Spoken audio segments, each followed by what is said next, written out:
Hi everyone, last ভিডিওতে আমি বলেছিলাম যে আমি একটা বিয়ে বাড়িতে গিয়েছি এবং সেটা কার বিয়ে এবং সেখানে গিয়ে ঠিক কী কী খেয়েছি তা তোমাদের সাথে পার্ট টুতে শেয়ার করব। তো আমি অন্যান্য ফুড ব্লগারদের মতো এত এক্সপার্ট নই, ফুডের ভালো করে আমি ফটো তুলতে পারি না, তাই ইগনোর করে দিও ভুল ত্রুটি এবং ক্ষমা করে দিও। তো প্রথমেই ওরা দিয়েছিল মিক্সড ডাল এবং সাথে কুমড়ি ছিল। সেকেন্ড আইটেমটা ছিল পনিরের কিছু, নাম আমি ভালো করে কোনো আইটেমেরই জানি না, কিন্তু যা ছিল প্রতিটা আইটেম খুব স্বাদ ছিল।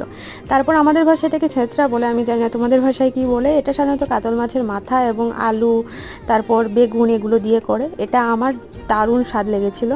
তারপর দিয়েছিল পাবদার ঝাল এবং কাতল মাছের পেটি এবং নেক্সট চিকেন দেখো 2 পিস খাওয়ার পর মনে হয়েছে আর আমি তো ভিডিও করতেই ভুলে গেছি। যাই হোক, ইগনোর করো। তারপর আনারসের চাটনি ও গোলাপ জামুন দিয়ে খাবারটা শেষ হয়। বড় বউকে দেখো কি দারুণ কি মিষ্টি লাগছিল এবং বের হয়ে দেখি বৃষ্টি পড়ছে এবং আস্তে আস্তে দেখলাম আরেকটা বিয়ে বাড়ি। তো দেখা হচ্ছে পরের ভিডিওতে এবং জানিও তোমাদের কেমন লাগলো।